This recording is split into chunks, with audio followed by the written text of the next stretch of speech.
Good morning, everyone, and welcome to another Bevington Group webinar. Bevington Group being the strategic design practice of Argon & Co.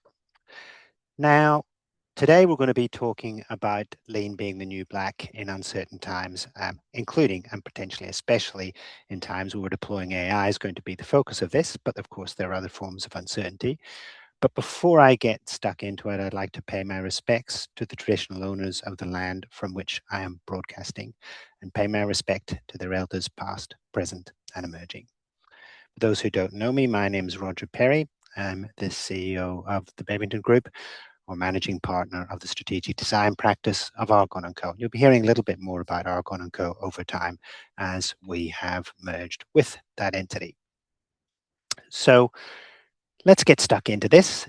This will end no later than 9 a.m. We try to keep these very much within time. You don't need to take notes. The slides will be available. And if you do have questions, do feel free to send them through to webinar@bevingtongroup.com. If we don't address them during the webinar, we'll try to do so by email afterwards. Okay, we'll get started. So we'll talk a little bit about the pressures driving change and why AI alone is not the answer. And we're focusing on AI here a little bit because it is mooted, and sensibly so, I think, as a potential answer to some of our productivity woes as a nation. Lean principles, we'll just remind people of the lean principles.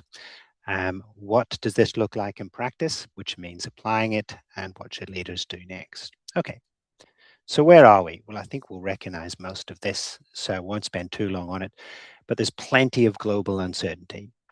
There's geopolitical risk. Of course, we've got wars in the Straits of Hormuz. We've got conflicting Gaza, Lebanon, Sudan, humanitarian crises. We've got food security issues. We've got climate shocks, UK being in heat, for example, at the moment, with temperatures that's very difficult for them to cope with. We've got potential alliance dislocation. We've got sovereign debt. Global debt's actually greater than 90% of global GDP at the moment.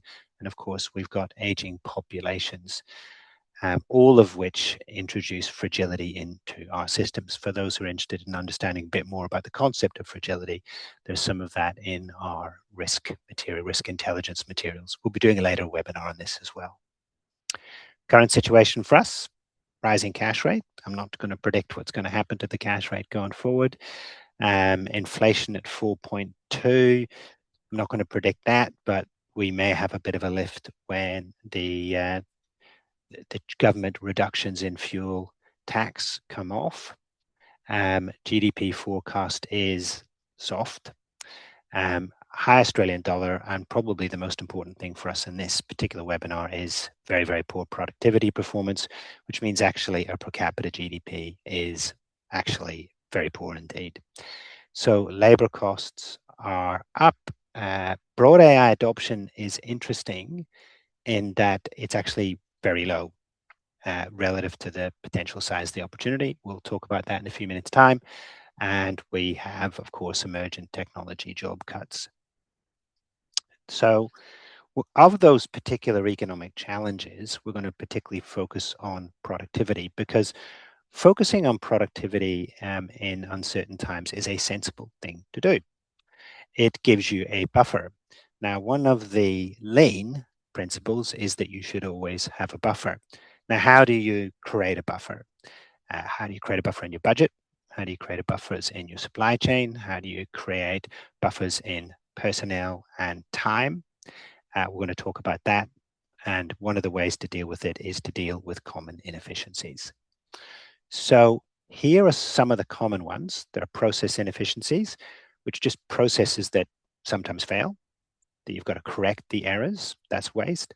That have too many steps, that are too slow, that frustrate your customers, your members, your patients, or your citizens. All of these are still present. And today, in the world where we've got conceptual technologies like lean and actual technologies like AI, and I'll talk a little bit about where they do and do not work well, there's opportunity here, and the numbers are actually very substantial. We certainly have manual effort which can now be addressed. So most organizations we see are still doing a range of activities manually, which can absolutely be addressed using different techniques, different automation techniques.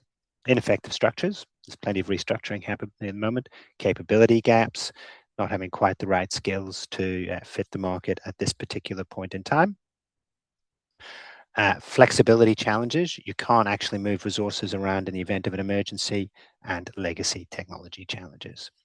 Now, for each of these particular problems or inefficiencies, there is a pathway to glory. So basically, process inefficiencies, there's lean process reengineering. Now, that becomes faster and easier with AI. AI doesn't do the job for you. We'll talk about that in a few minutes' time, but it becomes faster and easier. Automation, of course.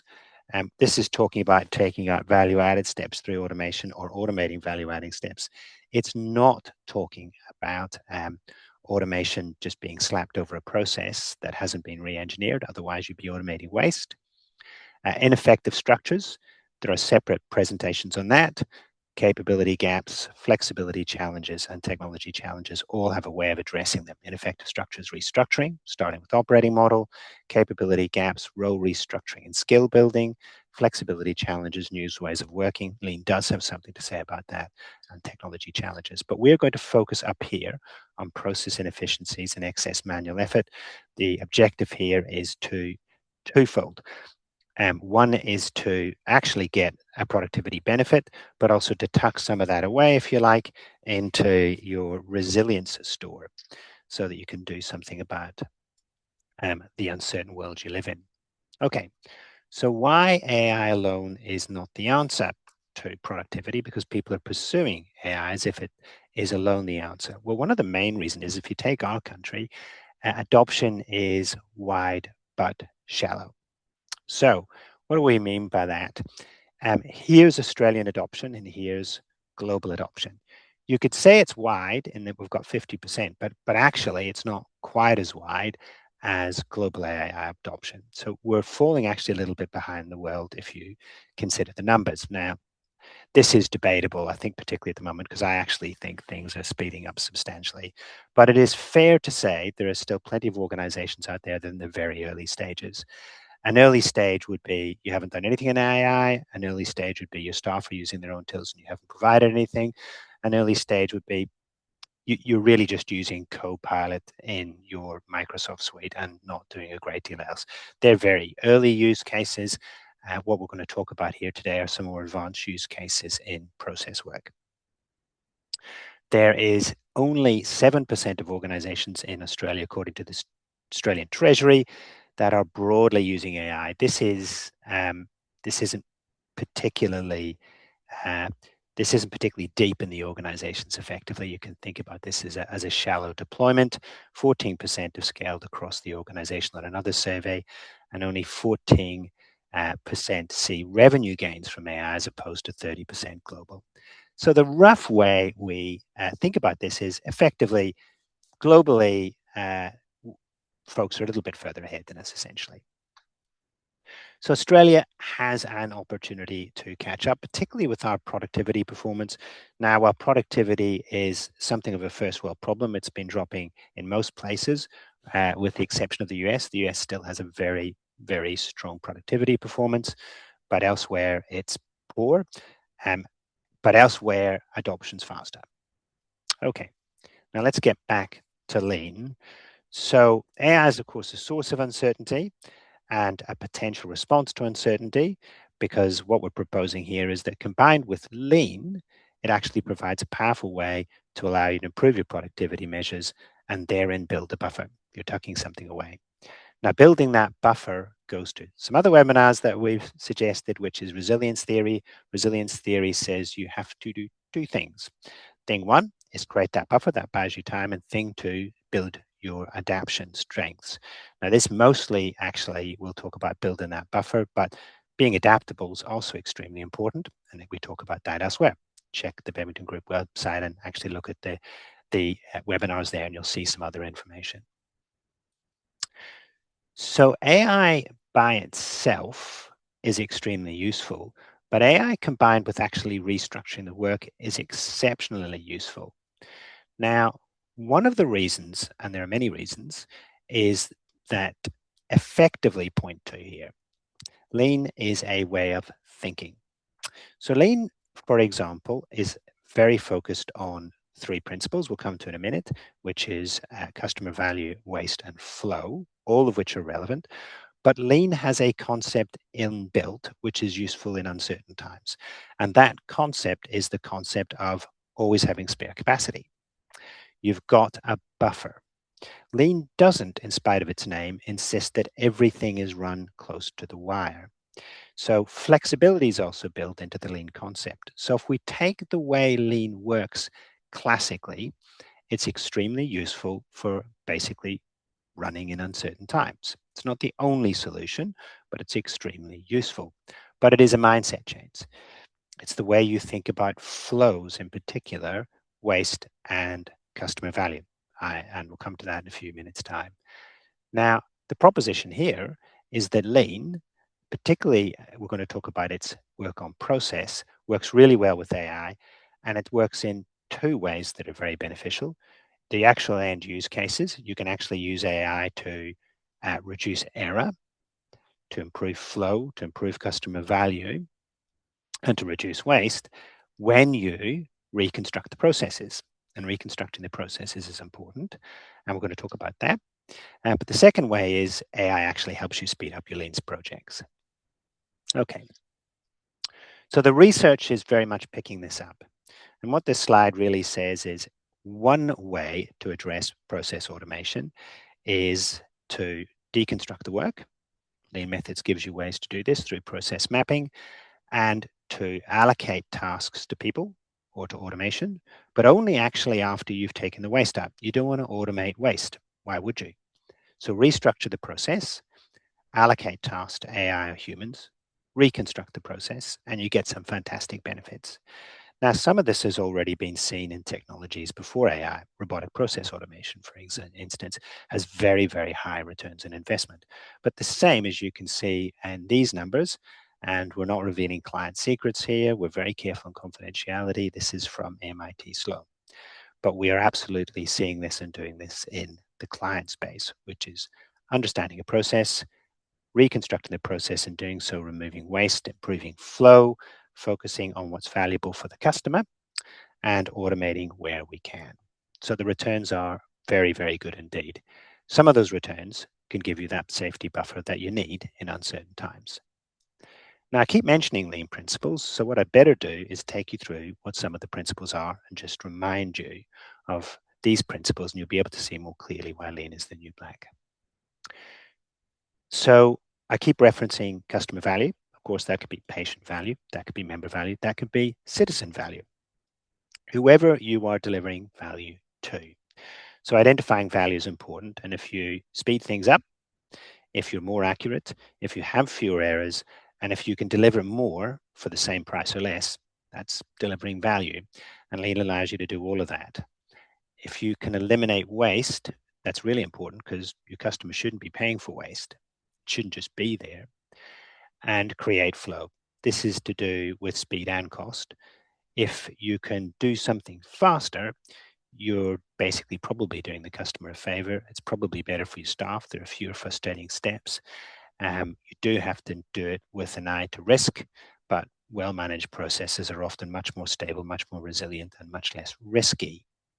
And of course, speed has a relationship with cost. So if you have an application, for example, for a loan, and you can do it faster, and you can do more loans in a given week, day, or hour, then effectively for the same cost, you have a lower cost per application. There are some principles of lean.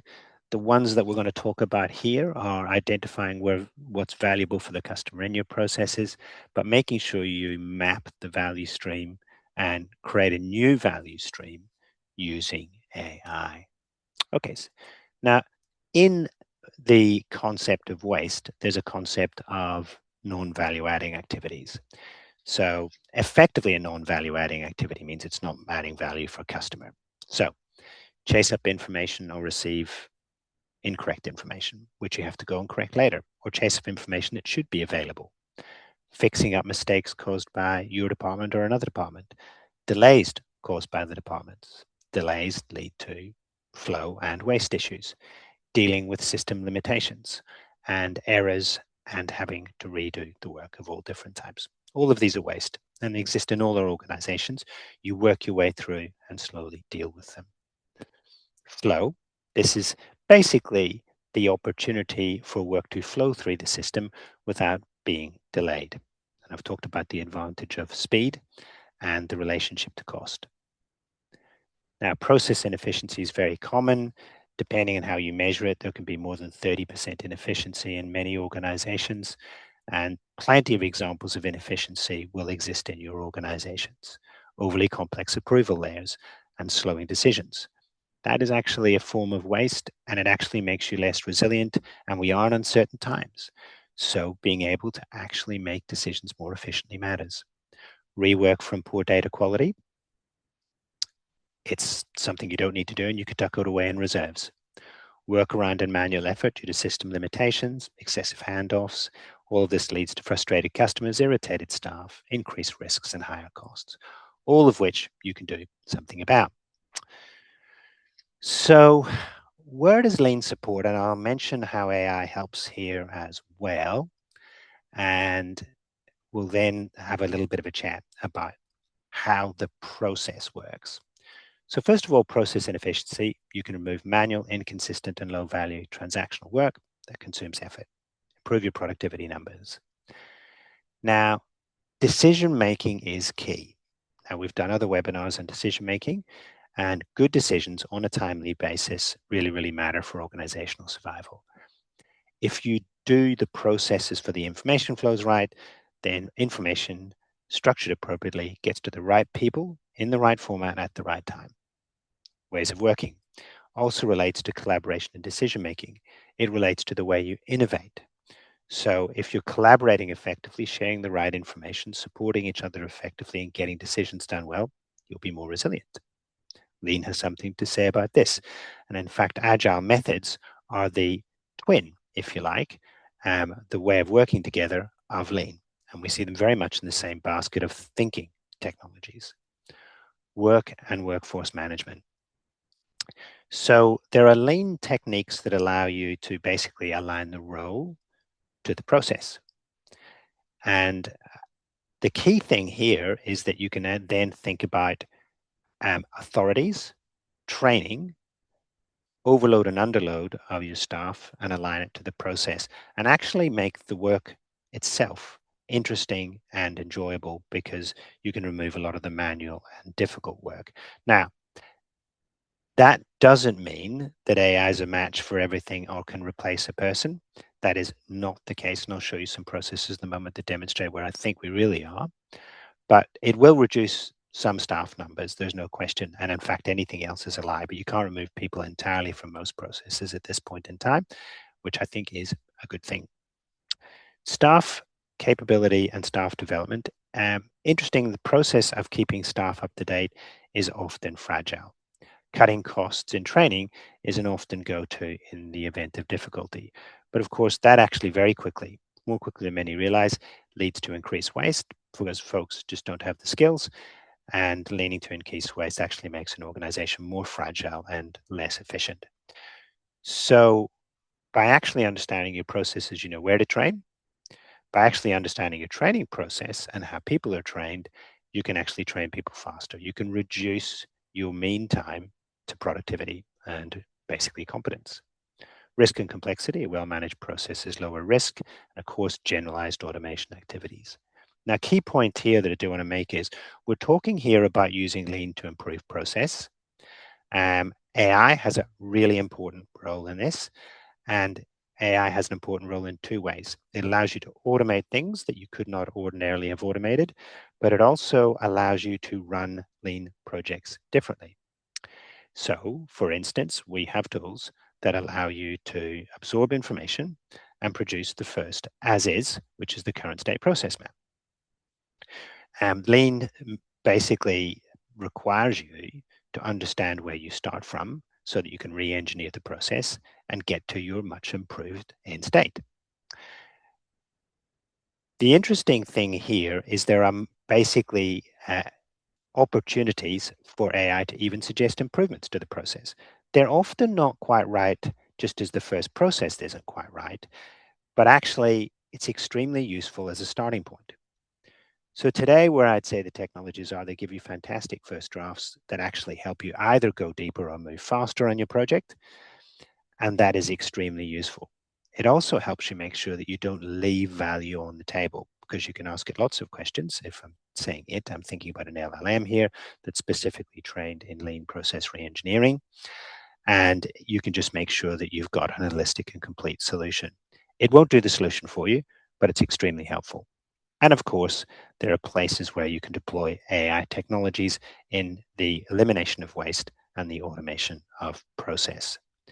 Now, sticker warning here of two sorts. When using AI, it has its own costs. And we are already bumping into customers and working with customers where the costs are too high.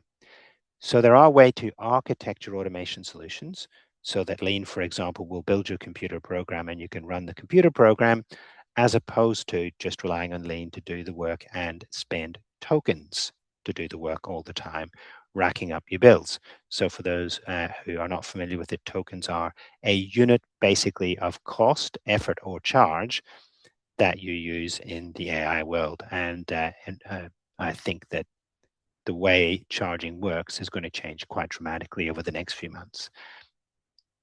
So, in short, effectively, AI can accelerate your project. AI can give you lots of options. You do need to, however, watch the cost space. And of course, you do need to build capabilities. So, one of the things that we said at the beginning was one of the productivity opportunities is capabilities. And it's important to build capabilities in this space. I would say that the work in this space is accelerating dramatically. One other important point is that working with AI and process is not the only way to improve your organization. Now, if you do it well, you will actually improve productivity, improve the customer journey, improve the experience for your staff, and you will actually improve resilience in uncertain times. Your processes will be more stable. You'll have a better view of what processes you've got because you've got as-is process maps and you've got to-be process maps. You'll have a better view of what might break in the event of an emergency because you can actually look at your processes and you can tuck a buffer away. That's the point I made at the beginning. But it's not the only way. AI can, of course, be used to help you see forward into the future. There's a system called Dragonfly, for example, which helps you think about risk. AI, that's actually an ANU system, so it's born Australian. There are systems that allow you to make better decisions. And very importantly, much of the use of AI can be used to just help you do more. The simple example I've been using over the last few weeks is when I had 20 business cases that I wanted to do, but I didn't have enough analysts to do it. Everyone's very, very busy. So I got Anthropic to help me do it. And I was able to do 20 business cases where I wouldn't actually, in this particular case, have had the personnel to be able to build these. Now, of course, they did need to be reviewed and checked and some updates done, but it was done versus not done. And that's very important. Okay, so 7 focus areas. So Lean can help you. That helps you build a more resilient process. It helps you build a process that you can adapt faster because you've actually got it documented. It actually helps you manage risk as well and fragility because you can actually build safety into the process as part of the process reengineering exercise. And of course, you can automate, and all of this gives you some spare capacity. Okay, so what does this look like in practice? So you've got to rebuild the workflow. So what the literature is saying, you need to deconstruct a workflow, figure out how it should work best, including eliminating the waste, and then restructuring means building in automation. And again, be well aware of token costs. If you want to talk a bit about token costs, give us a call and how to manage them appropriately. They're a thing to watch, and also watch for changed pricing coming down the pipe pretty soon. Now, very importantly, the frontier of this isn't just the tools, but it's a mindset.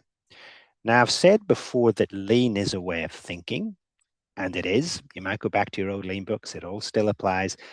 And it's very much like AI in a way, it requires cognitive flexibility, willingness to learn. AI is a mindset. you've got to actually lean into it, be curious, and learn. There are new terms. There are new ways of thinking about automation. There are new types of cost. There are new types of benefit. But nonetheless, both require the ability to learn and the willingness to effectively completely change or think differently about the way your processes work.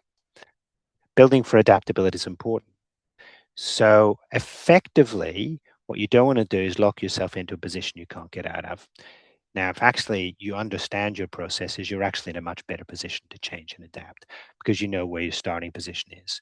We have been in extreme cases where customers of ours really need to adapt and their entire process is outsourced, but they don't have a copy of the process.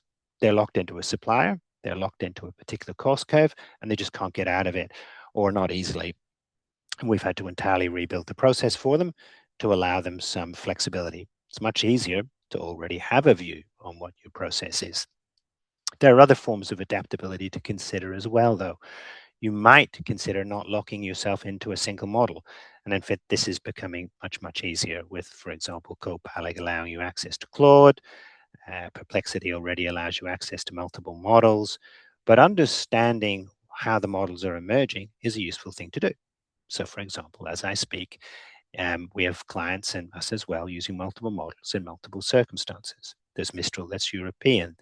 There's the OpenAI suite. There's Claude Anthropic, and it's 3 models. Of course, there are multiple models per providers. And there's AWS that's come out with Quick. And Quick is a very, very good what's called harness, which allows you to interact with it to be able to build models and share models, or share agents to be precise. And start small, think big. I'd actually flip that around. Think big, but start small. So there's a lot you can do, and thinking big is an enterprise skill. And I'm going to come to that in a few minutes' time as to how you think about thinking in this particular context. Now, I'm not going to go through these examples in depth. There isn't enough time, but let me just say there are plenty of examples of organizations doing this. And we do sense in our forward book, we see lots of change. So we do sense that we are accelerating fast in this country, which is really great to see. It's here, and we do need to deal with this thoughtfully. Okay. So lean process reengineering example. So I'm not going to go through this in depth. This is a process which is a classic credit process in a bank. You might have traditionally had a linear document-heavy process. I'll note this is already changing. So this is somewhat stylized, but very useful. Then this is where most people will get to in the short term, where they'll reconstruct, eliminate, embed, and automate and orchestrate. So I'll just explain that very quickly. You can reconstruct a process, like for customer advice and application and docs. Simple cases, for example, AI could handle simple cases of customer advice. Of course, watching the regulatory and legal burdens that attend to that. Applications and docs processing could certainly be restructured. Verification you could eliminate because you can pretty much automate it into the other parts of the processes. You could ID and do responsible lending by embedding it into the process with some automation. You can actually almost fully automate some of the credit check steps. You could augment the risk write-up. And overall, you could orchestrate the settlement process. And in essence, this is, in summary, a mix of AI and humans and existing technologies. That's where most people will be, but it is possible to ultimately, and we don't think this will be far off us, entirely automate as long as regulatory conditions allow. Now, I think there are actually serious regulatory impediments to getting to the right-hand side and even to an extent to the middle, but you can see that automation in various shapes and forms is possible. Note the things that AI can do: orchestrate, which means it can organize and basically manage the multiple step process. You can augment, meaning that's almost like when you use AI yourself. It's effectively, if you're putting in a query, you're augmenting your knowledge, your ability to think through a problem because you know more. You can automate, which I think you're very well aware of, and eliminating a step is something that you're aware of because Lean's been doing it for a while. And restructure, you do things in a different way.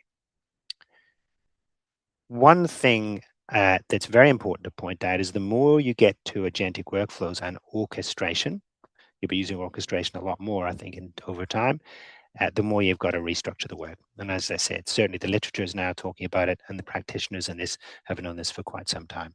Restructuring work's important to get a return. Okay, so what should leaders do next? Well, I think lean into it is the first thing. So if you haven't familiarized yourself with lean thinking, now's a good time to do it.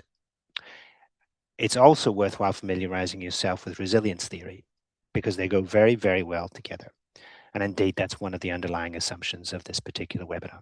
The assumption of this webinar is we're in uncertain times. Resilience thinker demands that you have a buffer and an adaptive capacity. Lean offers you the ability to become more productive and build those buffers. And done well, it improves your adaptive capacity because you understand your starting point and you're in control, but not ossified. You can change. In fact, you're in the habit of change because you're continually improving your processes. And that AI is both a cause of uncertainty and a way to help you do your lean projects faster and to give you different types of automation solution in your lean projects, making sure that you're cognitive, you're aware effectively of the costs and the changing cost landscape, and architect to manage those costs. And of course, you're aware of regulatory risks and others, which are handled in separate webinars, and there'll be more on this to come. So the first thing is to get the right balance between, therefore, your AI investment and your returns. And that means thinking about AI really based on two different strategies. But you can see the difference between the AI leaders and laggers here. The AI leaders are actually doing much better in revenue growth, much better on cost reduction, and much better on return on invested capital. So one of the thinking frames that's exceptionally useful if you're thinking about using AI in this particular landscape is to separate everyday AI from enterprise AI. Now they kind of bleed into each other, but it's a great way to think about it because there are two different strategies.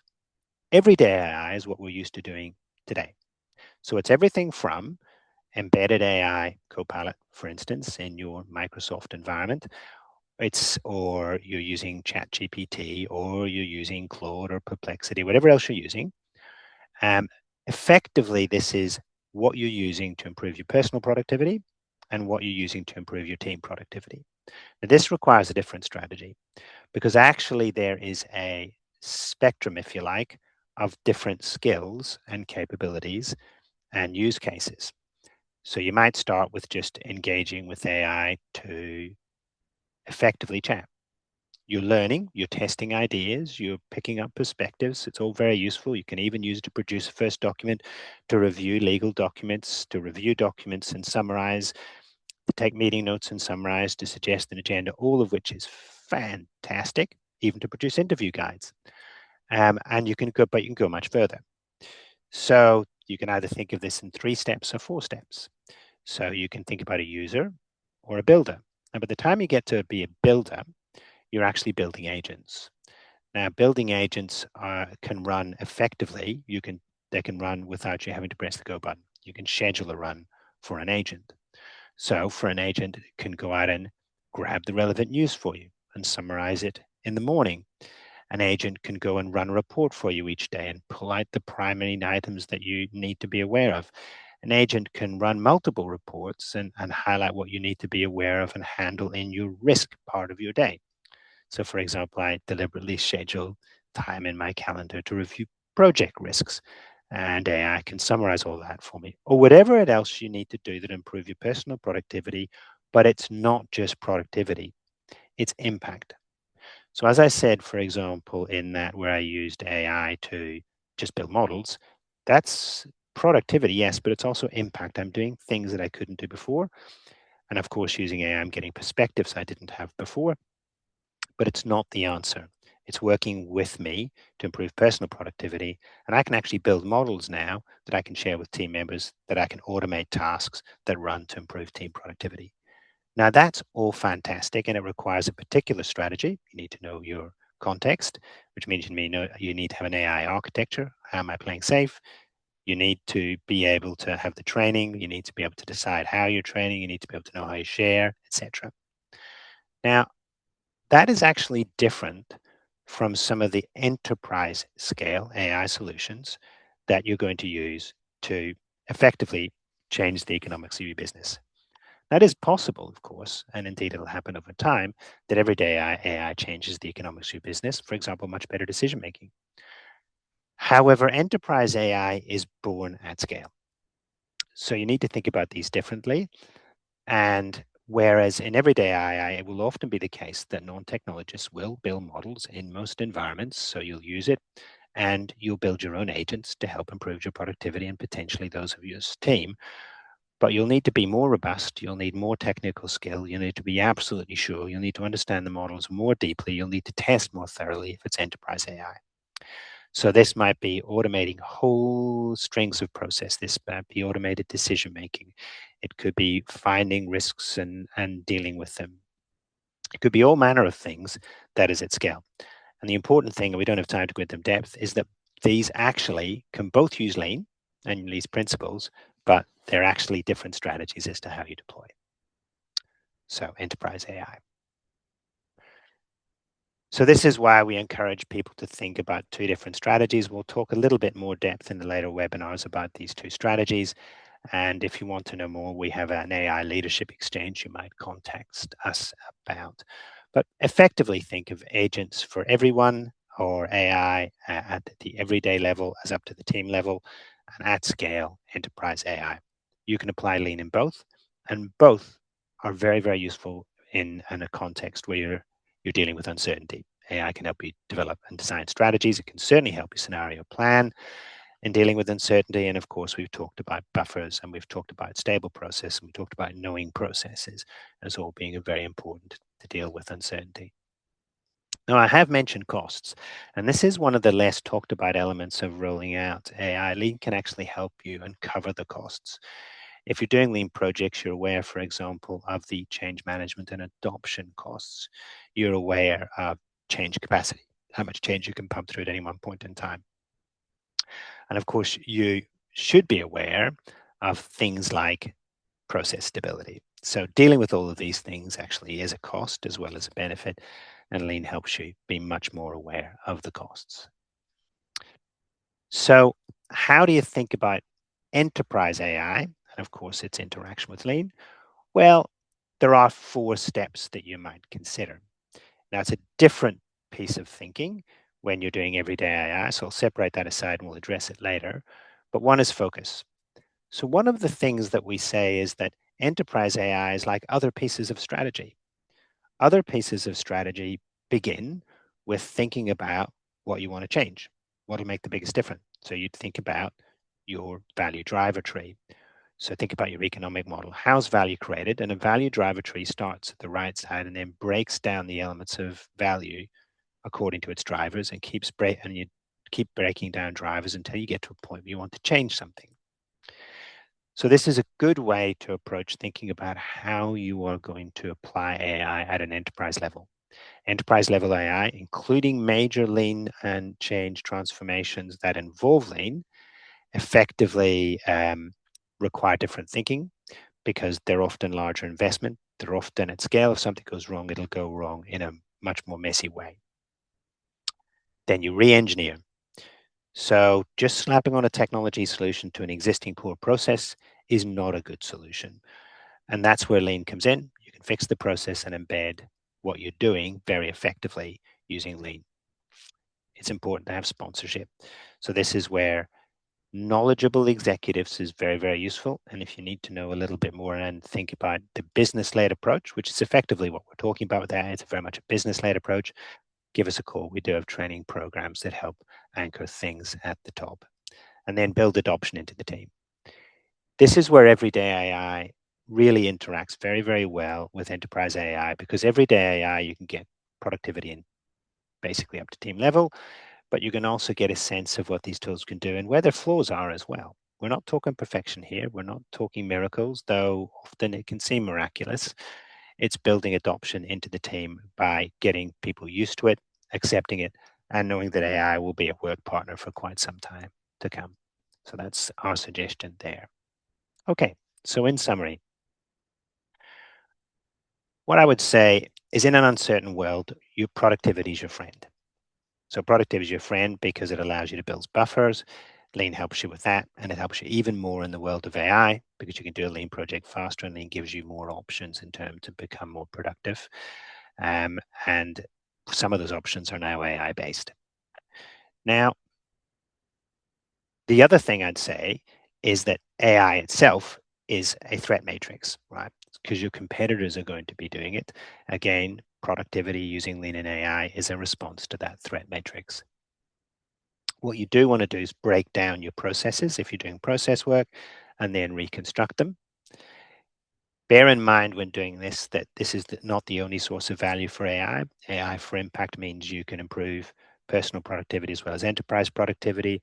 And bear in mind that you do have to think about factors like token costs. But effectively, we're saying redesign work and roles before scaling a solution, because otherwise you'll still have waste in the system. You'll be automating waste and you'll miss a very large piece of the opportunity. And of course, if you're automating on fragile processes, you might actually just be introducing more risk.